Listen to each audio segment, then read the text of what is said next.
May this be your testimony. The Lord has done great things for us, and we are filled with joy. This is a Psalm 126. Verse 3 says, the Lord has done great things for us, and we are filled with joy. This is a psalm that was written, and history suggests that this is a pilgrim's song. It's a song of a people who are coming from disparity. They are coming from dark, doom, gloomy days. They are coming from a state of being discouraged, and God had done something that is so wonderful that they had to pronounce it to the nations. But read it with me from verse 1, because it will tell you what God had done. The verse 1 of 126 Psalm says, when the Lord restored the fortunes of Zion, we were like those who dream. When God restored the fortunes of Zion, we were like those who dreams. Our mouths were filled with laughter. Our mouths were filled with laughter, and our tongues with songs of joy. There comes a time when God performs a miracle that will utterly shock you. It will shock you so much so that you think you are dreaming. And this was the state of the people of Israel as they sang this song of jubilation. They said, we were like those who dream. May this become your testimony. May you be like those who dream at the wonder of what God has been doing and is about to do in your life. When you continue reading, the Bible tells you that this testimony will not only be your testimony, but it will be said amongst the nation of your God. They will say about your God that the Lord has done great things for them.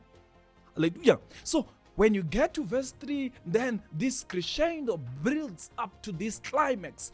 The Lord has done great things for us, and we are filled with joy. But I don't want you to end it there. I want you to continue reading it, because when you get to verse 4, you will realize that this is not just a testimony, but it's a prayer. Do it again. So he says, restore our fortunes, Lord, like the streams of the Negev.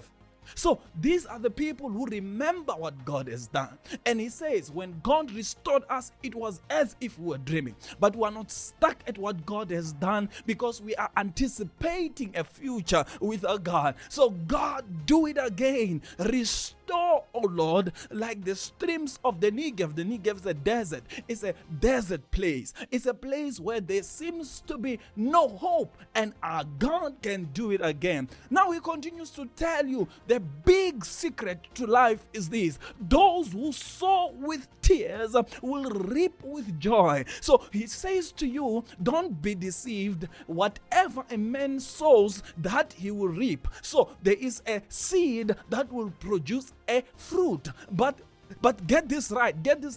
It is not that there is a sowing and then there is a reaping. We get that. In other words, don't be deceived. Where there is a seed, there must be harvest. But he gets to this point, and this is what I want you to see. He says, those who sow in tears will reap with joy. In other words, it is not only the anticipation of a harvest that makes you give. You give and you sacrifice and you offer with tears.